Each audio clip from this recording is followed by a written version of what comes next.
PSC positive പോയിന്റിൻ്റെ പുതിയൊരു വീഡിയോയിലേക്ക് എല്ലാവർക്കും സ്വാഗതം. നാളെ നടക്കാനിരിക്കുന്ന കോപ്പറേറ്റീവ് ബാങ്ക് ജൂനിയർ ക്ലർക്ക് എക്സാമിന് വേണ്ടി തിരഞ്ഞെടുത്ത കുറച്ച് ചോദ്യങ്ങളും അനുബന്ധ വിവരങ്ങളുമാണ് ഈ ഒരു ക്ലാസ്സിൽ ഉൾപ്പെടുത്തിയിരിക്കുന്നത്. വീഡിയോയിലേക്ക് പോകുന്നതിന് മുൻപേ ചാനൽ ആദ്യമായി കാണുന്നവരാണെങ്കിൽ ഒന്ന് സബ്സ്ക്രൈബ് ചെയ്യുക. വീഡിയോയെക്കുറിച്ചുള്ള അഭിപ്രായങ്ങളും നിർദ്ദേശങ്ങളും കമൻറ്റ് ചെയ്യുക. ഒന്നാമത്തെ ചോദ്യം, NCUI വാസ് എസ്റ്റാബ്ലിഷ്ഡ് ഇൻ ഉത്തരം 1929. National cooperative union of India അഥവാ NCUI ഫോം ചെയ്തത് 1929 ഹെഡ് ക്വാർട്ടേഴ്സ് ന്യൂഡൽഹി. NCUIയുമായി ബന്ധപ്പെട്ട കുറച്ച് ഇമ്പോർട്ടൻ്റ് ആയിട്ടുള്ള പോയിന്റുകൾ നോക്കാം. ഗോർഹൻ കമ്മിറ്റി റിപ്പോർട്ട് NCUIയുമായി ബന്ധപ്പെട്ടതാണ്. ഇന്ത്യൻ കോപ്പറേറ്റീവ് യൂണിയൻ അല്ലെങ്കിൽ ഓൾ ഇന്ത്യ കോപ്പറേറ്റീവ് യൂണിയൻ ഇത് രണ്ടും NCUIയുടെ പഴയ പേരുകളാണ്. അൾട്ടിമേറ്റ് അതോറിറ്റി ജനറൽ ബോഡിയാണ്. First president Shri Lallubhai Samaldas Gupta, first secretary professor HL Haji, administrative head പ്രസിഡൻ്റാണ്. മന്ത്ലി പബ്ലിക്കേഷനാണ് ദ കോപ്പറേറ്റർ. NCUIയുടെ മന്ത്ലി പബ്ലിക്കേഷനാണ് the cooperator. Quarterly publication Indian cooperative review. അടുത്തത്, NCDC was established during the dash 5-year plan. NCDC was established during the dash 5-year plan. ഉത്തരം 3rd 5-year plan.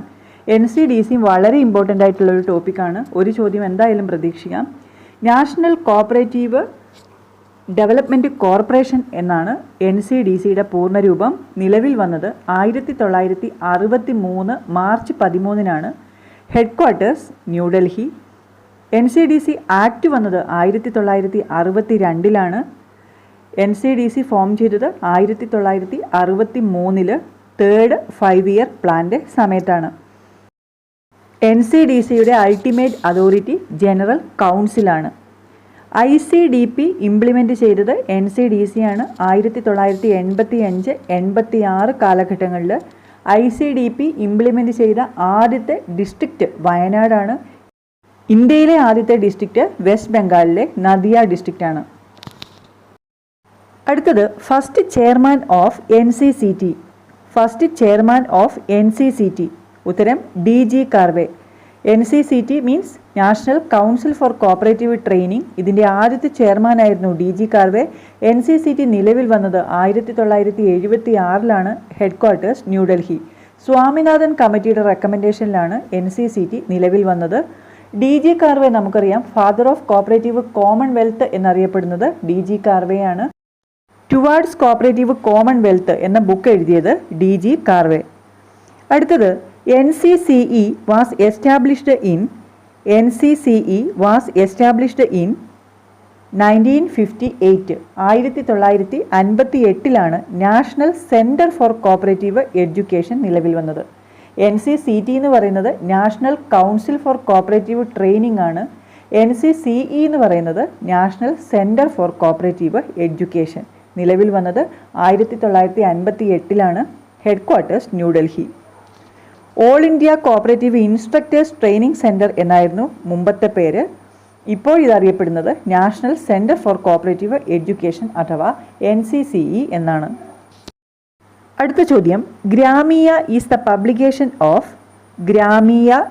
Publication of NABARD. നബാർഡിൻ്റെ പബ്ലിക്കേഷനാണ് ഗ്രാമീയ. The cooperative news digest is the publication of RBI. NABARD നമുക്കറിയാം, national bank for agriculture and rural development എന്നാണ് പൂർണ്ണരൂപം. 1982 July 12 NABARD establish ചെയ്തത്. NABARD act 1981. Apex refinancing ഏജൻസിയാണ് NABARD. Headquarters Mumbai. ക്രാഫിക് കാർഡിൻ്റെ റെക്കമെൻഡേഷനിലാണ് നബാർഡ് ഫോം ചെയ്തത്. ക്രാഫിക് കാർഡിൻ്റെ ചെയർമാനായിരുന്നു B. ശിവരാമൻ. 1979 ക്രാഫിക് കാർഡിനെ അപ്പോയിൻ്റ് ചെയ്തത്. 81 റിപ്പോർട്ട് സമർപ്പിക്കുന്നത്. അടുത്ത ചോദ്യം, dash is the largest producer of urea in the world. Dash is the largest producer of urea in the world. ഉത്തരം IFFCO. Indian farmers fertiliser cooperative limited അഥവാ ഇഫ്കോയാണ് ഇന്ത്യയിലെ largest urea producer. 1967 November 3 IFFCO നിലവിൽ വന്നത്. Headquarters New Delhi. Multi state cooperative societies act 1984 പ്രകാരമാണ് IFFCO register ചെയ്തിരിക്കുന്നത്. IFFCO means Indian farmers fertiliser cooperative limited. നിലവിൽ വന്നത് 1967 നവംബർ 3-നാണ്. അടുത്തത് headquarters of നാപ്സ്കോബ്. Headquarters of NAFSCOB. ഉത്തരം മുംബൈ. നാപ്സ്കോബും നാഫ്കബും മാറിപ്പോകരുത്. നാപ്സ്കോബ് എന്ന് പറഞ്ഞാൽ national federation of state cooperative banks limited. ഇതിൻ്റെ ഹെഡ്ക്വാർട്ടേഴ്സ് വരുന്നത് മുംബൈയിലാണ്. NAFCUB means national federation of urban cooperative banks and credit societies limited ആണ്. ഇതിൻ്റെ ഹെഡ്ക്വാർട്ടേഴ്സ് വരുന്നത് ന്യൂഡൽഹിയിൽ. നാപ്സ്കോബിൻ്റെ ഹെഡ്ക്വാർട്ടേഴ്സ് മുംബൈയിലാണ്. നാപ്സ്കോബ് എസ്റ്റാബ്ലിഷ് ചെയ്തത് 1964 മെയ് 19-നാണ്. National federation of state cooperative banks limited എന്നാണ് നാപ്സ്കോബിൻ്റെ പൂർണ്ണരൂപം. ഐമാസ് ഓപ്പറേറ്റ് ചെയ്യുന്നത് നാപ്സ്കോബാണ്. ഐമാസ് നമുക്കറിയാം ഓൾ ഇന്ത്യ മ്യൂച്വൽ അറേഞ്ച്മെൻറ്റ് സ്കീമാണ്. 1965 ഇനോഗ്രേറ്റ് ചെയ്തു ടി കൃഷ്ണനാചാരി. ഐമാസ് ഫങ്ഷനിങ് സ്റ്റാർട്ട് ചെയ്യുന്നത് 1967-ലാണ്. നാഫ്കബ് എന്ന് പറയുന്നത് അർബൻ കോപ്പറേറ്റീവ് ബാങ്കുകളുടെ ഫെഡറേഷനാണ്. 1977 ഫെബ്രുവരി 17-നാണ് നാഫ്കബ് എസ്റ്റാബ്ലിഷ് ചെയ്തത്. ഇതിൻ്റെ ഹെഡ്ക്വാർട്ടേഴ്സ് ന്യൂഡൽഹിയിലാണ്. ക്യാംകോ is the joint venture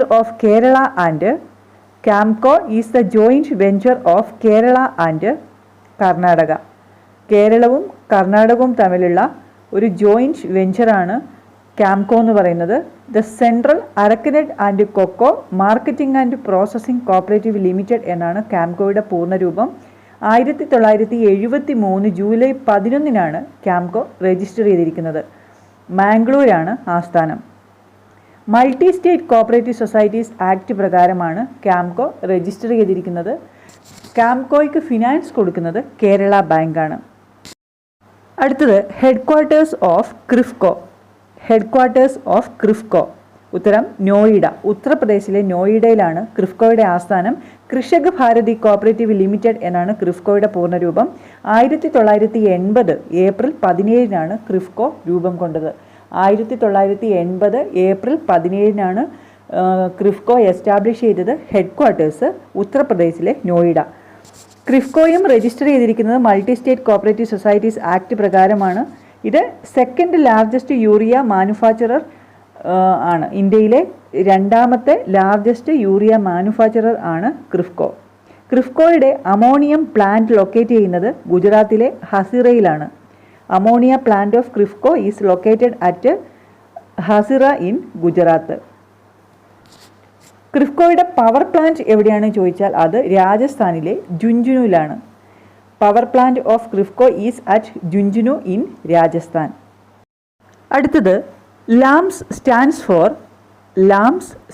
four large sized adivasi multi purpose cooperative societies. എല്ലാം പ്രീവിയസ് ക്വസ്റ്റ്യൻസ് ആണ്. Large sized adivasi multi purpose cooperative societies എന്നാണ് ലാംസിൻ്റെ പൂർണ്ണരൂപം. ലാംസ് എസ്റ്റാബ്ലിഷ് ചെയ്തത് 1974-ലാണ്. ലാംസ് റെക്കമെൻഡ് ചെയ്ത കമ്മിറ്റി PK ബാവ കമ്മിറ്റി. ആദിം ജാതി എന്നായിരുന്നു ഇതിൻ്റെ ആദ്യത്തെ പേര്. Operation flood started in the year 1970. 1970 July 1-നാണ് ഓപ്പറേഷൻ ഫ്ലഡ് സ്റ്റാർട്ട് ചെയ്തത്. ഓപ്പറേഷൻ ഫ്ലഡിൻ്റെ ഫൗണ്ടറാണ് doctor Varghese Kurien. Doctor Varghese Kurien is known as the father of white revolution in India. White റെവല്യൂഷൻ്റെ father, milk man of India എന്നൊക്കെ അറിയപ്പെടുന്നത് വർഗീസ് കുര്യനാണ്. I too had a dream and unfinished dream, ഈ രണ്ട് കൃതികളും എഴുതിയത് വർഗീസ് കുര്യനാണ്. Founder of Amul Tribhuvan Das Patel. അമുലിൻ്റെ ഫൗണ്ടറാണ് Tribhuvan Das Patel. Co founder Varghese Kurien. The taste of India എന്നത് അമുലിൻ്റെ സ്ലോഗനാണ്. The taste of India is the slogan of Amul. Amul എന്ന് പറയുന്നത് ആനന്ദ് മിൽക്ക് യൂണിയൻ ലിമിറ്റഡ് ആണ്. ഇതിൻ്റെ ഹെഡ്ക്വാർട്ടേഴ്സ് വരുന്നത് ഗുജറാത്തിലെ ആനന്ദ്. അമുൽ എസ്റ്റാബ്ലിഷ് ചെയ്തത് 1946 ഡിസംബർ 14-നാണ്. 1946 ഡിസംബർ 14-നാണ് അമുൽ എസ്റ്റാബ്ലിഷ് ചെയ്തത്. ഹെഡ്ക്വാർട്ടേഴ്സ് ഗുജറാത്തിലെ Anand. An evergreen revolution is the book written by an evergreen revolution is the book written by doctor M S Swaminathan. Doctor M S സ്വാമിനാഥൻ്റെ ബുക്കാണ് ആൻ എവർഗ്രീൻ റെവല്യൂഷൻ. നേരത്തെ വർഗീസ് കുര്യൻ്റെ 2 പ്രധാനപ്പെട്ട ബുക്കുകൾ നമ്മൾ പറഞ്ഞു. I too had a dream and unfinished dream. The law and principles of cooperation എഴുതിയത് H Calvert ആണ്. The law and principles of cooperation എഴുതിയത് എച്ച് കാൾവേർട്ട്. ടുവാർഡ്സ് കോപ്പറേറ്റീവ് കോമൺവെൽത്തും നമ്മൾ നേരത്തെ പറഞ്ഞാണ്, DR ഗാഡ്ഗിലിൻ്റെ ബുക്കാണ്. കോപ്പറേറ്റീവ് ഡെമോക്രസി, പ്രീവിയസ് ക്വസ്റ്റ്യൻ ആണ്. കോപ്പറേറ്റീവ് ഡെമോക്രസി എന്ന ബുക്ക് എഴുതിയത് JP വാർബേസ്. കോപ്പറേറ്റർ എന്നത് വില്യം കിങ്ങിൻ്റെ സൃഷ്ടിയാണ്. കോപ്പറേറ്റർ പുറത്തിറക്കിയത് വില്യം കിങ് ആണ്. ദ കോപ്പറേറ്റർ NCUയുടെ മന്ത്ലി പബ്ലിക്കേഷനാണ്. Cooperation at home and abroad എഴുതിയത് CR Fay. A century of cooperation എഴുതിയത് GDH കൊലെ ആണ്. ഡോക്ട്രിൻ ഓഫ് സർക്കംസ്റ്റാൻസസ് റോബർട്ട് ഓവൻ്റെ കൃതിയാണ്. അതുപോലെ the new view of society അതും റോബർട്ട് ഓവൻ്റെ കൃതിയാണ്.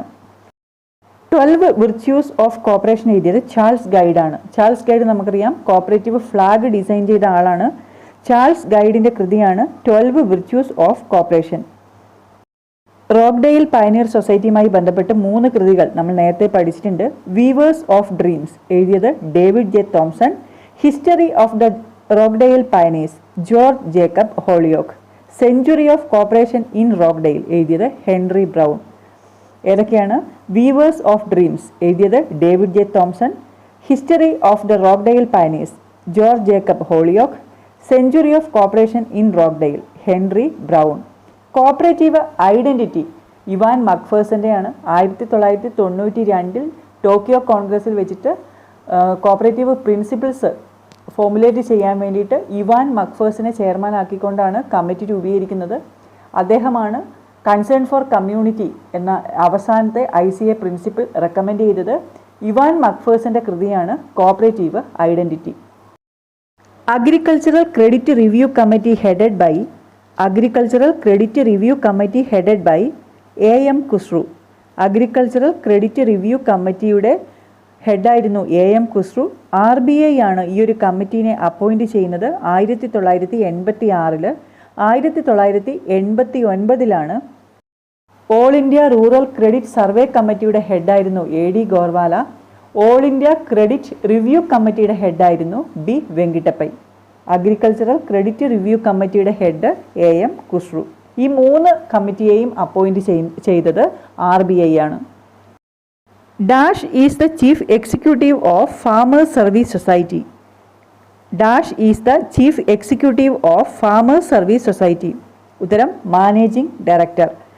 ഫാമേഴ്സ് സർവീസ് കോപ്പറേറ്റീവ് സൊസൈറ്റിയുടെ ചീഫ് എക്സിക്യൂട്ടീവ് മാനേജിംഗ് ഡയറക്ടറാണ്. എന്നാൽ സർവീസ് കോപ്പറേറ്റീവ് ബാങ്കിൻ്റെ ചീഫ് എക്സിക്യൂട്ടീവ് സെക്രട്ടറിയാണ്. കോപ്പറേറ്റീവ് ജേണൽ ഓർ സഹകരണ journal is the monthly publication of state cooperative union. State cooperative യൂണിയൻ്റെ മന്ത്ലി പബ്ലിക്കേഷനാണ് കോപ്പറേറ്റീവ് ജേണൽ അല്ലെങ്കിൽ സഹകരണ ജേണൽ.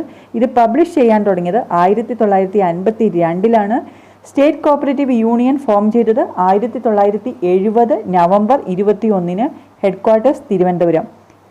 സ്റ്റേറ്റ് കോപ്പറേറ്റീവ് യൂണിയനാണ് highest non official body of cooperative sector in Kerala എന്ന് പറയുന്നത്.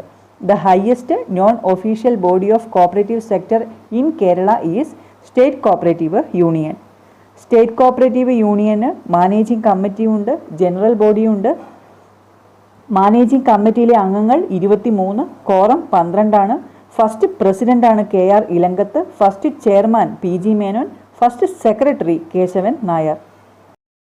കർഷക Bandhu is the nickname of Kerala state cooperative agricultural and rural development bank. Long term agricultural finance കൊടുക്കുന്ന apex ഇൻസ്റ്റിറ്റ്യൂഷനാണ് KS card bank. Kerala state cooperative agricultural and rural development bank. ഈ ഒരു ബാങ്കിൻ്റെ നിക്നെയിമാണ് കർഷക ബന്ധു അല്ലെങ്കിൽ ഡിപ്രഷൻ ബേബീസ് എന്ന് പറയും. KS കാർഡ് ബാങ്ക് രജിസ്റ്റർ ചെയ്തത് 1956 October 4 headquarters Thiruvananthapuram. Section 2 subsection 6A KS card ബാങ്കിനെ ഡിഫൈൻ ചെയ്തിരിക്കുന്നത്. പ്രൈമറി കാർഡ് ബാങ്കാണ് ഇതിൽ മെമ്പേഴ്സായിട്ട് വരുന്നത്. KS കാർഡ് ബാങ്കിൻ്റെ സ്റ്റാഫ് ട്രെയിനിങ് ഇൻസ്റ്റിറ്റ്യൂട്ട് സ്ഥിതി ചെയ്യുന്നത് എറണാകുളത്താണ്. First book published in India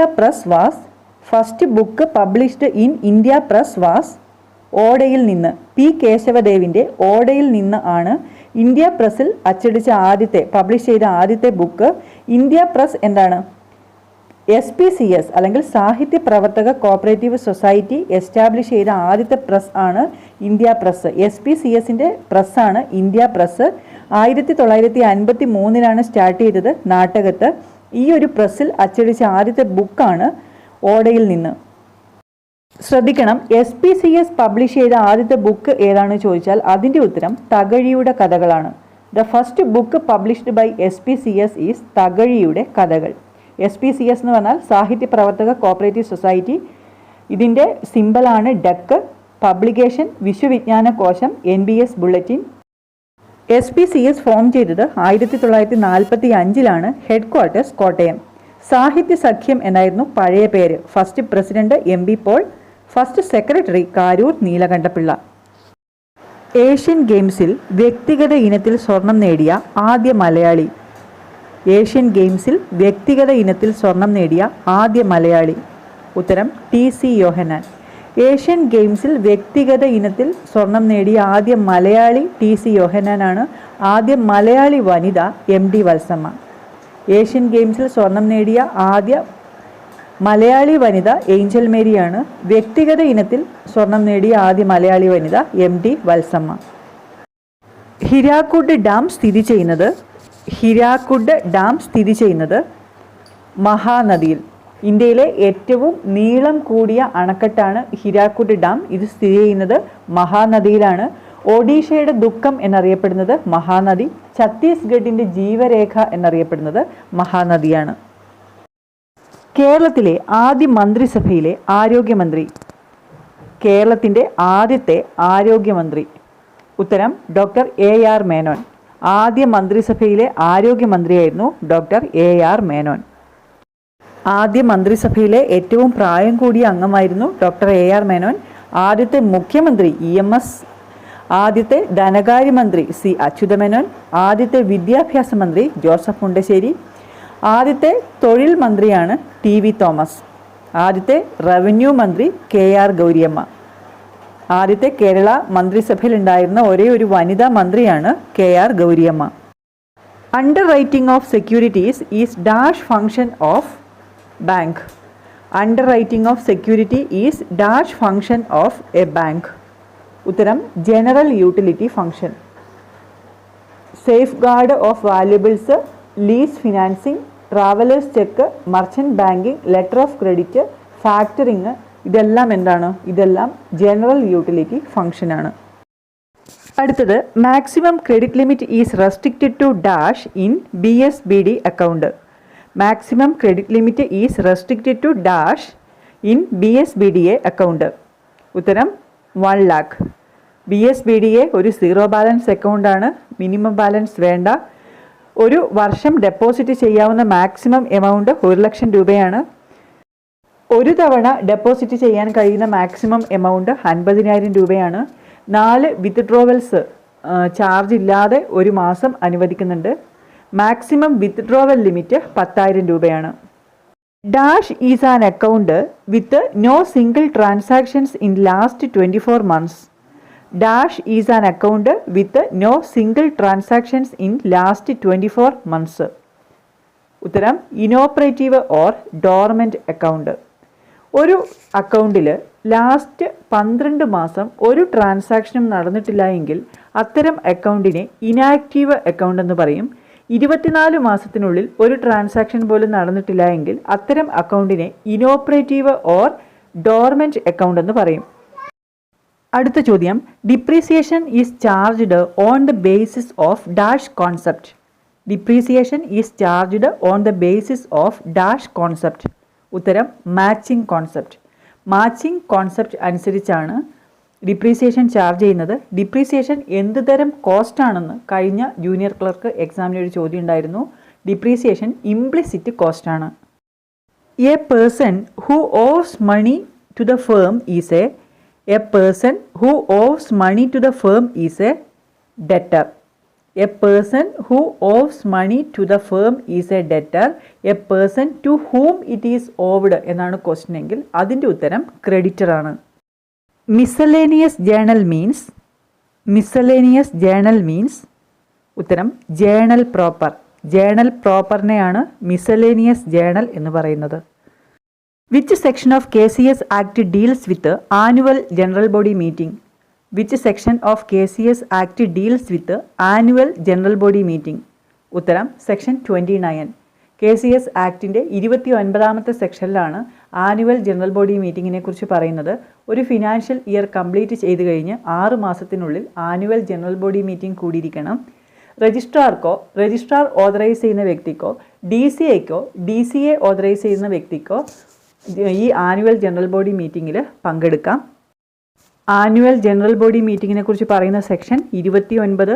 section 30 special general body meeting ആണ്. സെക്ഷൻ 27ലാണ് റെപ്രസെൻറ്റേറ്റീവ് ജനറൽ ബോഡി മീറ്റിങ്ങിനെ കുറിച്ച് പറയുന്നത്. നാളെ നടക്കുന്ന കോപ്പറേറ്റീവ് ബാങ്ക് ജൂനിയർ ക്ലർക്ക് എക്സാമിന് വേണ്ടി കുറച്ച് സെലക്റ്റഡ് ക്വസ്റ്റ്യൻസ് ആണ് നമ്മൾ ഡിസ്കസ് ചെയ്ത് കഴിഞ്ഞത്. ഈ ഒരു ക്ലാസ് നിങ്ങൾക്ക് ഉപകാരപ്രദമായി എങ്കിൽ ലൈക്ക് ചെയ്യുക, കമൻറ്റ് ചെയ്യുക. എല്ലാവരും നല്ല രീതിയിൽ നാളത്തെ എക്സാം എഴുതുക. എല്ലാവർക്കും ഓൾ ദ ബെസ്റ്റ്.